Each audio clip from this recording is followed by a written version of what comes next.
She was told to stay quiet. She didn't. She was warned. Backlash was coming. Her own league might turn on her. And she looked every single reporter in the eye and said it anyway. What Sophie Cunningham said this week didn't just start a conversation. It put a target on her back. And what happened 2 days later on the court might be the loudest response any athlete has ever given without saying a word.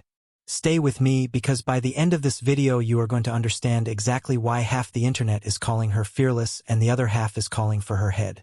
And there is one detail near the end of this story, something she said about her own teammates that nobody is talking about yet. I promise you, you do not want to miss it. Before we get into it, I need to ask you for something. Not a like, not a comment. I need you to hit that subscribe button right now while you're thinking about it, because this channel exists to bring you the stories nobody else is willing to tell straight. No spin, no fake outrage, just what actually happened. If that matters to you even a little bit, subscribe now, because I promise the way this story ends is not what you're expecting. Let's go back to Tuesday. ESPN publishes a new feature on Indiana Fever guard Sophie Cunningham. It's supposed to be a profile piece. Instead, it becomes the most talked about moment in the WNBA this week. In the piece, Cunningham addresses something she'd never spoken about publicly before, the fight over transgender athletes in women's sports, and she doesn't tiptoe around it. She says plainly, "I want to protect young girls in a locker room, or young girls in sport who shouldn't have to go against biological men." That's it. One sentence. And within hours, it's everywhere. Now here's what makes this complicated. Cunningham isn't some random voice in the league. She has become one of the WNBA's most recognizable players, largely because she plays right alongside Caitlin Clark, the biggest star the league has ever produced. So when Cunningham speaks, people listen, whether they want to or not. The reaction was immediate, and it was split right down the middle. Cunningham told ESPN she'd already been getting hit with accusations before the piece even dropped. People telling her she hates trans people.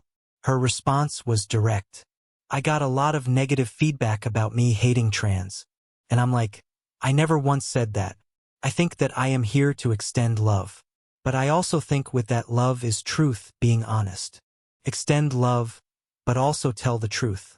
That's the line she's walking. And whether you think that's a fair balance or a contradiction probably depends on which side of this debate you were already standing on before you clicked play. Here's where it gets interesting, though. A lot of athletes, when they get this kind of heat, they go quiet. They issue a statement through a publicist, they let it blow over, they never bring it up again. Cunningham did the opposite. The very next day, ahead of Indiana's game against the Connecticut Sun, reporters surrounded her and asked her to explain herself further. She had every opportunity to soften it, to walk it back, to say she was misquoted. Instead, she doubled down. "I think it's kind of common sense. I think I'll always believe in that. I think it's really important to protect children, and that's little girls who are also involved in that category. I stand on what I said." For words that have now become the headline everywhere. I stand on what I said. Now stick with me here, because this is where the story splits into two directions, and you need both halves to actually understand what happened next. While all of this is unfolding off the court, on the court, something else entirely was happening. And it might be the more important part of this whole story. Reporters pushed Cunningham further. They asked her directly, "Do you understand why some people might see your comments as offensive, or as a threat to the trans community?" And her answer here is the part almost nobody is quoting, and it's the part one told you to wait for. She said she doesn't dislike anyone. She said, "I think there is room for absolutely everyone here, and I think there's room to love everyone. I truly think when you get people in the same room and you have conversations, you actually have a lot in common with a lot of people." Then she added the line that's going to define this whole controversy either way it goes. "I'm there to love, but I'm also there to love biological women, and I think that there are rights that need to be protected. I'll never falter in my beliefs in that, but I have never once said I hated the trans community. I think there's space for everyone." Her own team didn't stay silent either. The Indiana Fever released a statement addressing the situation directly. "Our players are thoughtful adults with their own perspectives and voices, and those views are their own. We are committed to welcoming fans from every background and treating everyone with respect, and that's what guides us as an organization.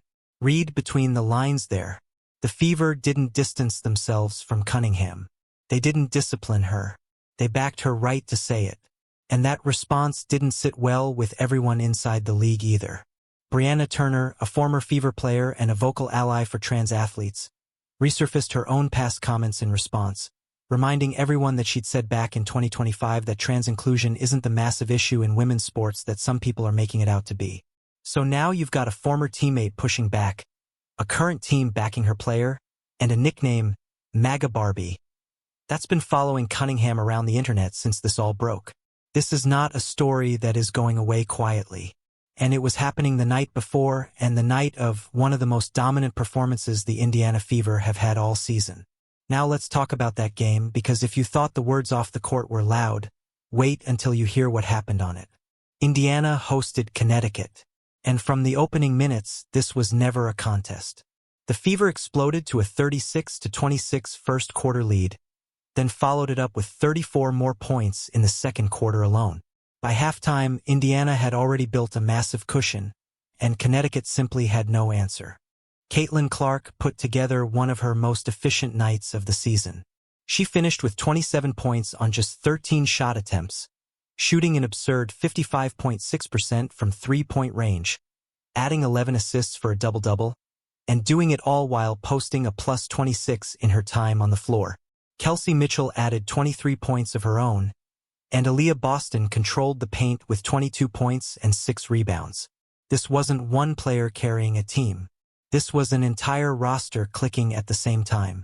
By the final buzzer, the scoreboard read 123-88. Indiana's biggest lead of the night reached 36 points. Connecticut shot just over 44% as a team and turned the ball over 15 times, and Indiana made them pay for every single one, scoring 24 points directly off those turnovers. But here's the moment that connects everything we just talked about.